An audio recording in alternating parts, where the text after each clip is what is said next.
Bad news. All of these popular YouTube tennis coaches probably aren't making your game any better, and I'm not either. My name's Ian. I'm the founder of Essential Tennis, where over the years, my videos have had over 82 million views just here on YouTube. And out of all those hundreds of thousands of players that have watched my videos, many of them have not gotten any better at all. And if you don't find out why that is, you're not going to get any better either. So let's jump right into it. Over the last couple years, I've noticed a pattern with my private coaching students who come in to work with me in person. And honestly, it's really had me thinking. It's kind of bothered me a little bit, but this video is going to reveal the reason why it's happening. These people usually travel from hundreds, thousands of miles away to work with me, and they're super fans of everything that I do. They've consumed hundreds of my video lessons, all of my podcasts, they've read my book on Amazon, and their IQ is super high. They know with their technique exactly what they're supposed to do. They know with their footwork exactly what they're supposed to do. They know with their patterns and their targets and their strategy exactly what they're supposed to do. And yet, with student after student after student, we almost always end up working on the same stuff. Even though they've watched all the lessons that I've published about how to avoid all those problems. Here's a couple quick examples so you know what I'm talking about. On the forehand, almost every student I work with has some degree of the body not being active enough, and so they have to kind of muscle through it with their arm. And on the serve, almost every student I work with has some degree of the racket not dropping on edge low enough or far enough, so they end up kind of pushing the racket towards the ball instead of pulling it and releasing and snapping. On volleys, almost every student I work with has some degree of their hand being super rigid and tight and tense and overactive because they're trying to punch everything and they don't have any feel or control or touch. And on the one-handed backhand, almost every student I work with, we work on coiling more with the upper body. So they're not just turning sideways and then having to hit the ball with their arm. Over the years, I've made dozens and dozens of videos on all four of those topics, preaching the importance of what to do and what not to do and drills and progressions and here's how you fix it, but nobody's doing it. How is that possible? How is it possible that these super fans who watch all my videos and know all the information, none of them have actually fixed those problems?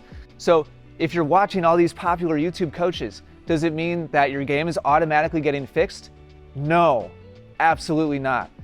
Even if you watch our lessons and you go out and you practice and you try to change, does it mean that your game is going to get better?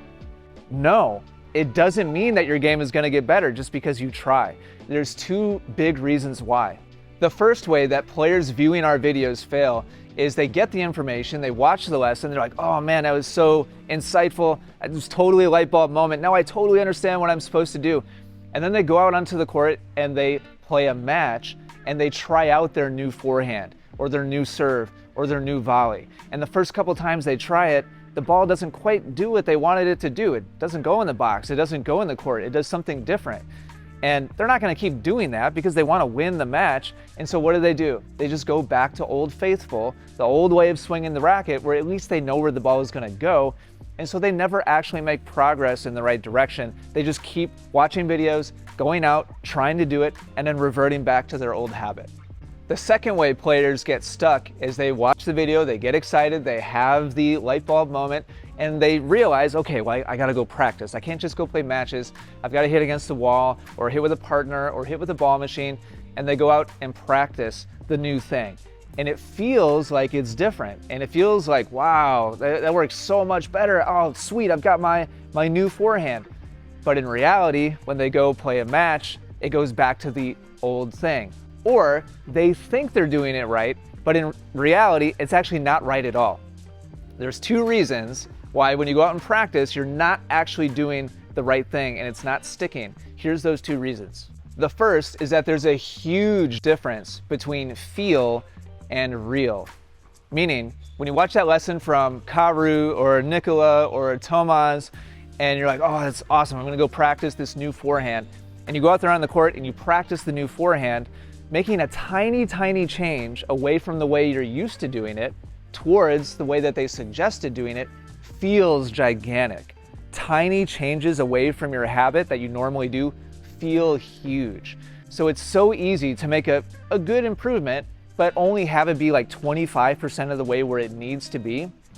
Feel like, oh, that's it, that's my new forehand. but in reality, you're not even close to the position or the timing or whatever the mechanical thing is that you're trying to execute. If this video has already been helpful to you, then please do me a favor, click that like button. It helps with the YouTube algorithm. Thank you so much.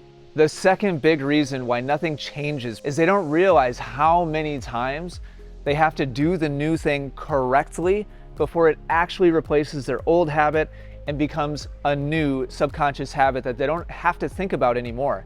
And you just automatically do the new serve. I heard a great analogy once, and it compared learning a new habit to chopping your way through a dense, thick jungle with a machete. And it's all super thick and overgrown, but you've got to make this new path. Your first time you go out there with the machete and you start hacking your way through it, you might only make your way a couple of steps, and that's about it. And it's not super clean, it's kind of rough, still kind of overgrown, but at least you've got to start.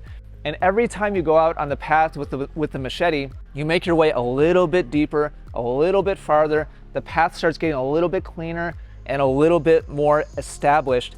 And that's the way that it works with creating new neurological pathways in the brain. The first time you do it, you're not going to make a lot of progress, and it's not going to be very clean or tidy. It's going to be hard to find the path again because it's new and it's not very established yet.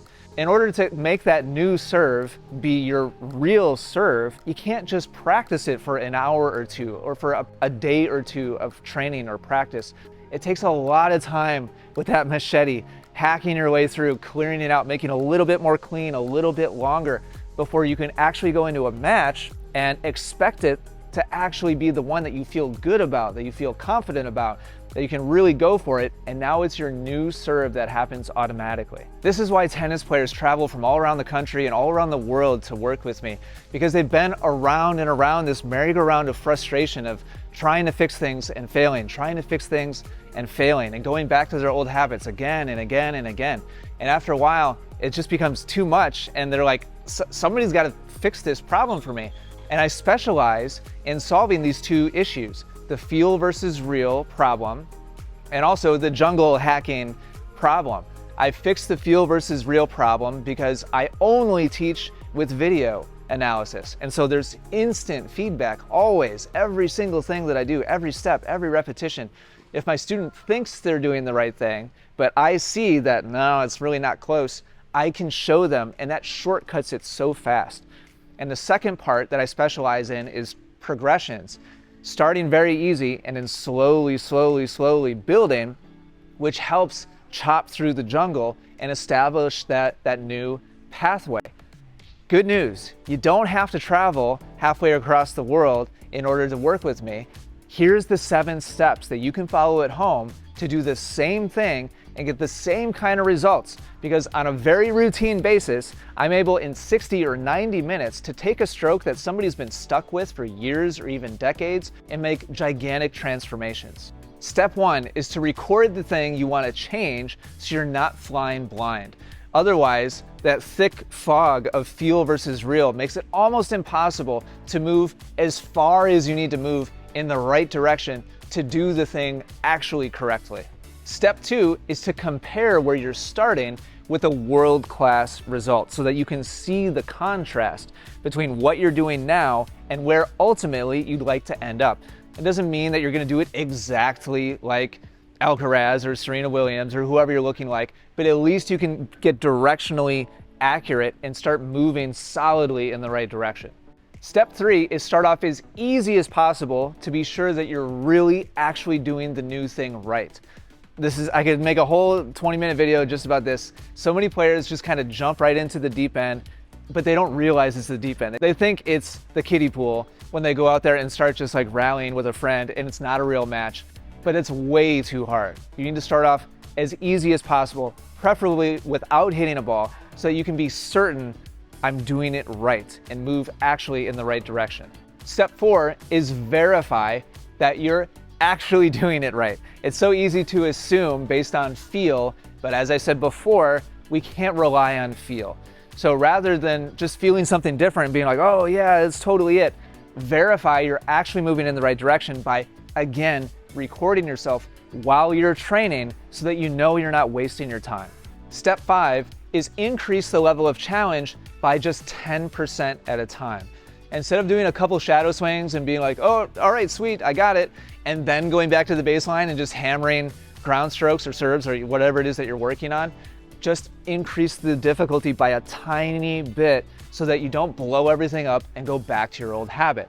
Step 6, as you increase your level of challenge by a little bit at a time, continue to verify.